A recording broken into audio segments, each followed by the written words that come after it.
Olá, nomistas, tudo bem com vocês?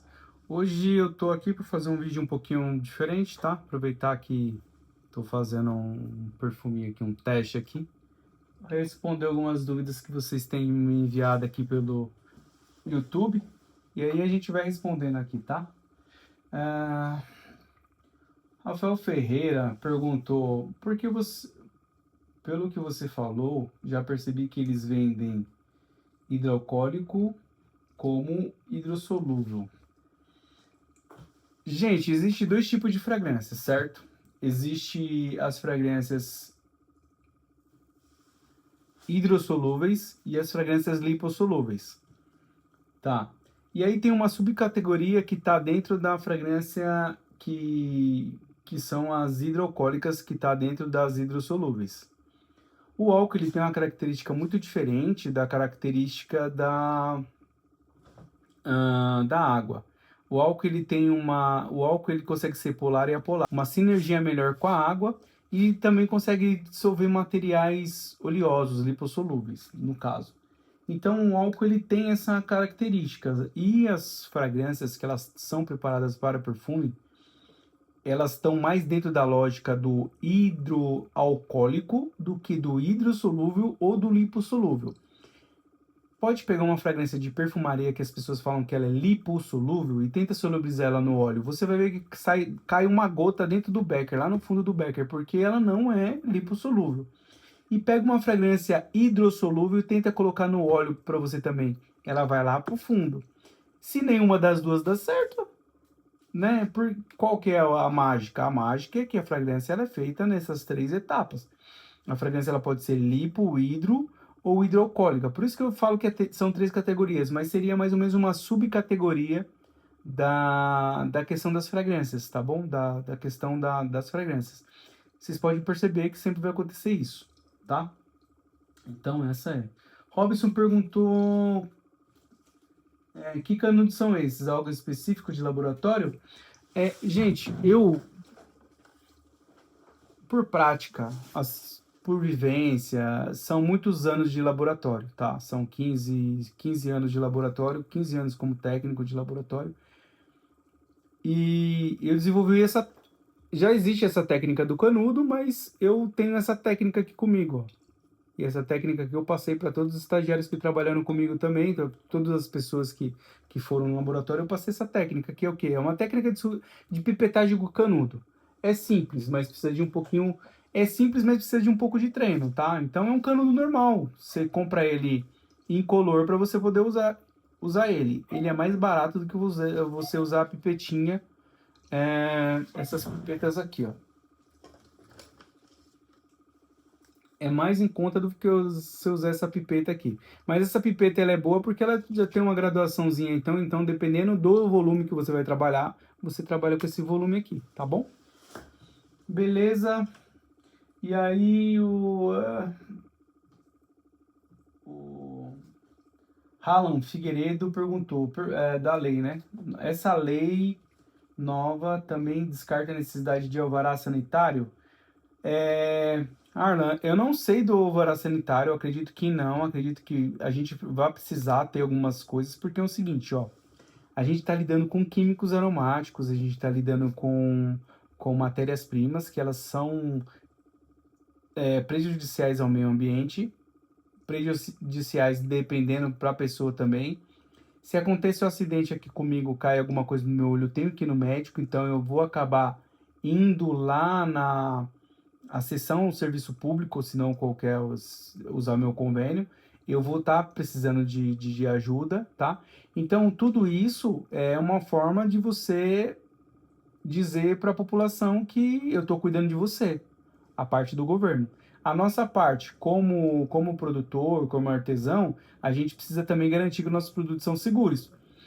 Algum tempo atrás, as pessoas não sabiam nem o que era carta de alergênico e estava trabalhando com químico aromático dentro de casa.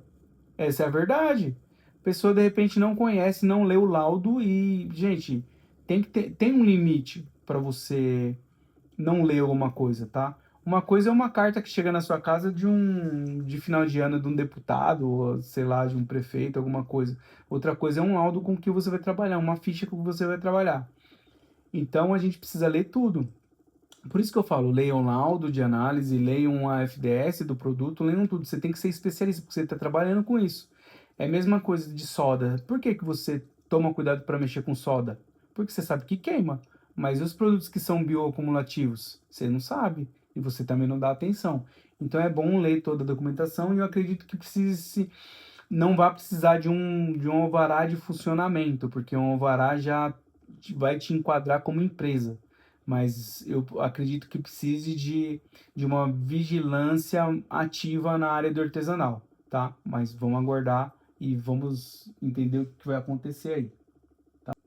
Deonildo. Boa noite. Poderia colocar na minha pergunta uma lista de como fazer base de qualidade para perfume de 50 e 100 ml, parfum, eau de parfum, tudo que usa na base, de 25 de essência, 10 de fixador, tudo que usa na base, tipo 25 ml, 10 de fixador, 60 de álcool, qual seria de propileno, ninguém explica direito.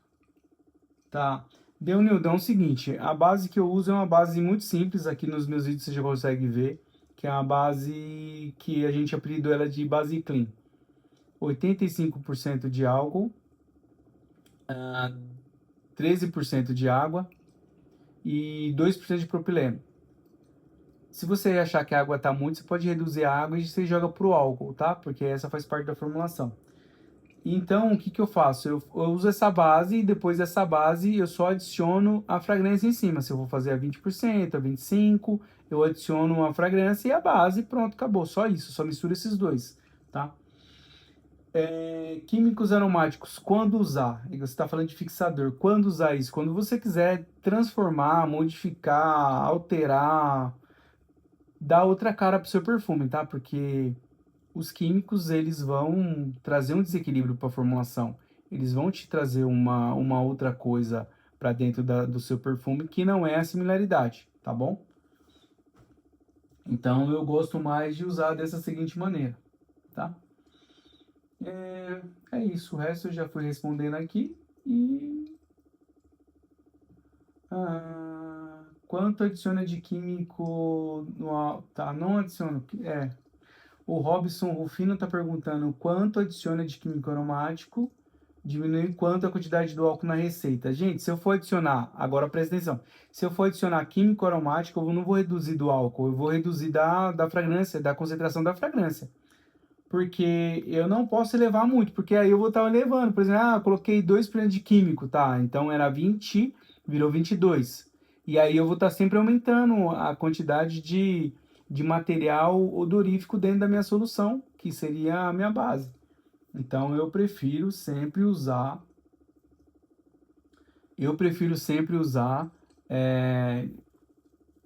tirando um pouquinho da fragrância. Tira da fragrância e adiciona lá, tá bom?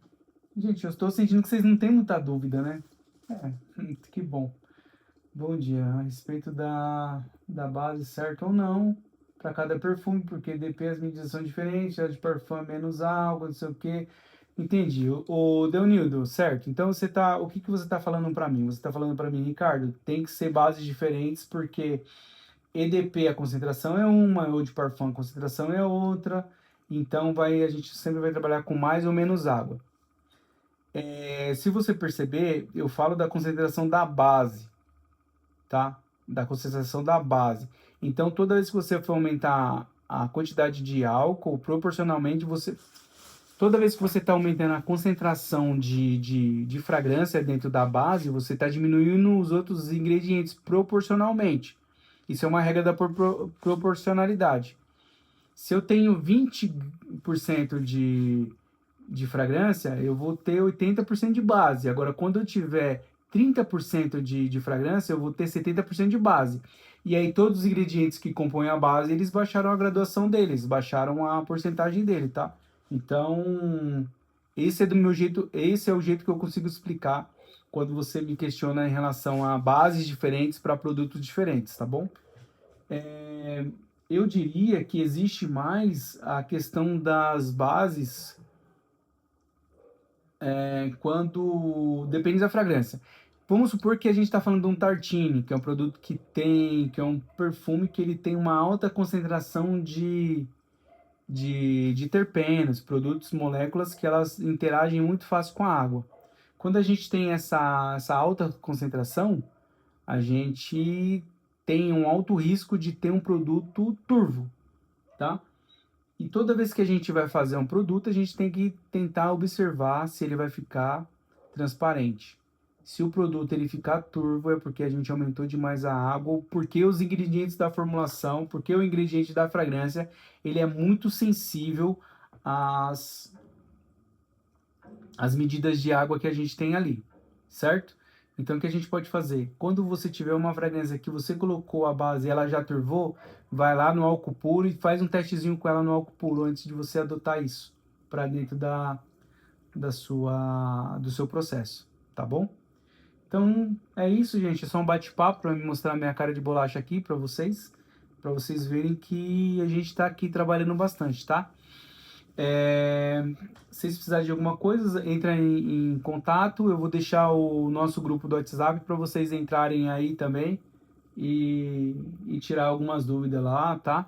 Então, a gente tem um grupo, estou reativando o grupo aí para vocês poderem entrar em contato, conversar, fazer network com o pessoal da perfumaria artesanal, tá bom? Por demais, se vocês precisarem, a gente tem os nossos cursos e treinamentos, tá? Neuronoma tem mentoria, consultoria e também tem curso que vai ficar na descrição desse vídeo aí, certo? Então, obrigado a todos vocês e uma ótima jornada perfumada.